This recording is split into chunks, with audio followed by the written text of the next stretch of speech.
Mohamed Atiya, un patient souffrant d'insuffisance rénale, est poussé par son fils dans un fauteuil roulant à travers les rues détruites de Gaza jusqu'à l'hôpital Al-Shifa dans le quartier nord de Rimel.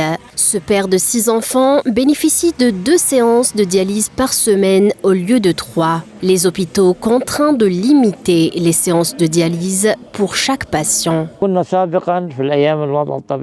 Autrefois, on faisait des dialyses 3 fois par semaine pendant 4 heures complètes. Pendant la guerre, on nous obligeait à faire des dialyses pendant 2 heures et parfois 1 heure et demie. Juste ce qui vous faisait passer de la mort à la vie, juste assez pour vous permettre de respirer jusqu'à la prochaine séance.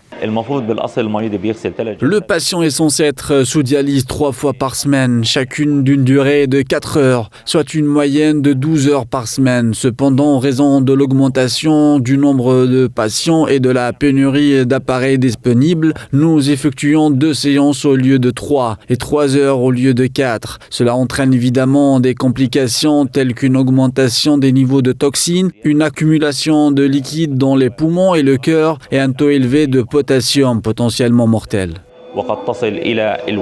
Atiya est l'un des plus de 680 patients souffrant d'insuffisance rénale actuellement dans la bande de Gaza. Ces patients sont tenus de boire de l'eau minérale pure, mais celle-ci est devenue rare à trouver à Gaza ou inabordable en raison de son prix élevé. En tant que patient souffrant d'insuffisance rénale, nous sommes censés boire de l'eau minérale pure. Mais malheureusement, elle n'est pas disponible. Et si on en trouve sur le marché, c'est à un prix exorbitant. Nous ne pouvons pas l'acheter. Au problème du manque d'eau minérale s'ajoute le problème de transport. Ces patients palestiniens sont confrontés à des déplacements de plus en plus pénibles pour recevoir un traitement de dialyse.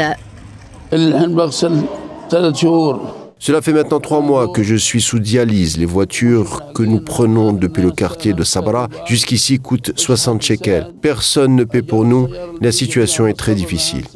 Le génocide sioniste a détruit le système de santé de Gaza, des hôpitaux submergés de blessés et de patients, dans un contexte de pénurie criante de fournitures médicales et des dizaines d'hôpitaux mis hors service en raison des bombardements incessants.